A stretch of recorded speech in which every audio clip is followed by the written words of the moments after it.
नमस्कार मित्रों, एक बार फिर से आपका हार्दिक स्वागत है। एक अंधा भीख मांगता हुआ एक विख्यात राजा के द्वार पर पहुंचा। राजा को दया आ गई। राजा ने प्रधानमंत्री से कहा, ये भिक्षुक जन्मांध नहीं है, ये ठीक हो सकता है, इसे राजवैद्य के पास ले चलो। रास्ते में मंत्री कहता है, महाराज, ये भिक्षुक शरीर से हृष्ट पुष्ट है, यदि इसकी रोशनी लौट आई तो इसे आपका सारा भ्रष्टाचार दिखेगा, आपकी शानो शौकत और फिजूल खर्ची दिखेगी, आपके राजमहल की विलासिता और निवास का अथाह खर्च दिखेगा। इसे ये भी दिखेगा कि जनता भूख और प्यास से तड़प रही है, सूखे से अनाज का उत्पादन हुआ ही नहीं, और आपके सैनिक पहले से चौगुन लगान वसूल रहे हैं।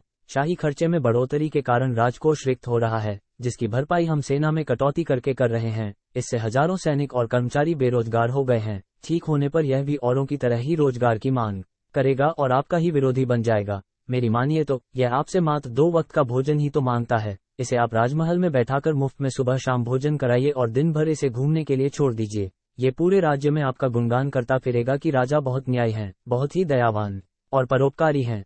इस तरह मुफ्त में खिलाने से आपका संकट कम होगा और आप लंबे समय तक शासन कर सकेंगे। राजा को ये बात समझ में आ गई। वह वापस अंधे के पास गया और दोनों उसे उठाकर राजमहल ले आए। अब अंधा राजा का पूरे राज्य में गुणगान करता फिरता है। उसे यह नहीं पता कि राजा ने उसके साथ धूर्तता की है, छल किया है। वह ठीक होकर स्वयं कमाकर अपनी आंखों से संसार का आनंद ले सकता था।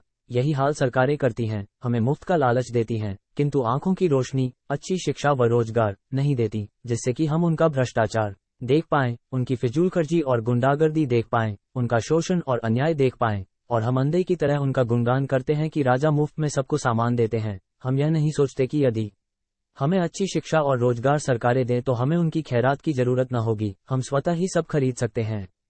पर हम सभी अंधे जो ठहरे केवल मुफ्त की चीजें ही हमें दिखती हैं।